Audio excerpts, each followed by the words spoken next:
আসসালামু আলাইকুম। আজ শনিবার 25 জানুয়ারি 2025। দর্পণ টিভি ইউকে লন্ডন স্টুডিও থেকে সবাইকে স্বাগত। বিয়ের 3 দিনের মাথায় স্বামী কারাগারে, ফিরে পেলেন 16 বছর পর। পিলখানা হত্যাকাণ্ডের ঘটনায় বিস্ফোরক দ্রব্য নিয়ন্ত্রণ আইনের মামলায় কারাগার থেকে জামিনে মুক্ত পেয়েছেন ঠাকুরগাঁওয়ের বাসিন্দা সাবেক বিডিআর সদস্য মোতাহার হোসেন মানিক। দীর্ঘ 16 বছর পর গতকাল শুক্রবার সন্ধ্যায় নিজ বাড়িতে মায়ের কোলে ফেরেন তিনি। তাকে দেখতে ভিড় জমান আত্মীয় স্বজন, প্রতিবেশী সহ বন্ধুবান্ধব। এ সময় আবেগে আপ্লুত হন উপস্থিত সবাই। বাড়ির পাশে বাস থেকে নামলে গ্রামবাসী ফুলের মালা দিয়ে মোতাহারকে বরণ করে নেয়। এরপর তাকে মিষ্টি মুখ করানো হয়। এ সময় তার মা মুক্তা বেগম কান্না জড়িত কণ্ঠে বলেন, বুকের ধন ফিরে পেয়েছি, আর যেন কোনো মাকে এভাবে কষ্ট করতে না হয়। মোতাহার হোসেন ঠাকুরগাঁও সদর উপজেলার আউলিয়াপুর ইউনিয়ন পরিষদের সাবেক ইউপি সদস্য ও কচুবাড়ি জোতপাড়া গ্রামের বাসিন্দা মৃত আবুল হোসেনের ছেলে। বাড়ি ফিরে বাবাকে না পেয়ে মোতাহার কান্নায় ভেঙে পড়েন। 3 বছর আগে তার বাবা মারা যান। চাকরির 6 মাস বয়সে পিলখানা হত্যাকাণ্ড মামলায় 16 বছর জেল খাটেন মোতাহার। ট্রেনিং শেষে বাড়ি ফিরলে বাবা তাকে বিয়ে করান পাশের গ্রামের ববি আক্তারকে। 3 দিন সংসার শেষে কর্মস্থলে ফিরে যান তিনি। 16 বছর ধরে অপেক্ষায় থাকা স্ত্রীর কাছে ফিরলেন অবশেষে। স্বামীকে ফিরে পেয়ে কান্না আর থামছিল না তার। ববি বলেন, বিয়ের 3 দিনের মাথায় স্বামী কারাগারে চলে যান। তখন থেকে স্বামীর অপেক্ষায় ছিলাম। দিন গড়িয়ে বছর হয়েছে, বছর গড়িয়ে দশক হয়েছে, তবু তার মুক্তি মেলেনি। 16 বছর পর সেই দিন এলো। পিলখানা হত্যাকাণ্ডের মামলায় কারাগার থেকে মুক্তি পাওয়া মোতাহার হোসেন কান্নাজড়িত কণ্ঠে বলেন, সম্পূর্ণ বিনা বিচারে আমি 16 বছর কারাগারে ছিলাম। যদি সঠিক বিচার হতো তাহলে আমার কারাভোগ করতে হতো না। তিনি বলেন, 16 বছর পর মায়ের কোলে ফেরা অন্যরকম অনুভূতি, এটা বলে বোঝানো যাবে না। এজন্য আল্লাহর কাছে শুকরিয়া জানাই। মাত্র 6 মাস চাকরির বয়সে বিনা অপরাধে 16 বছর জেলখানায় কেটে গেছে।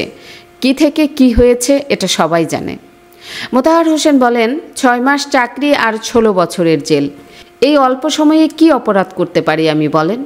বাড়ি ফিরেছি, তবে একটাই চিন্তা, 10 তারিখ কোর্ট আছে, প্রহসনের কোর্ট।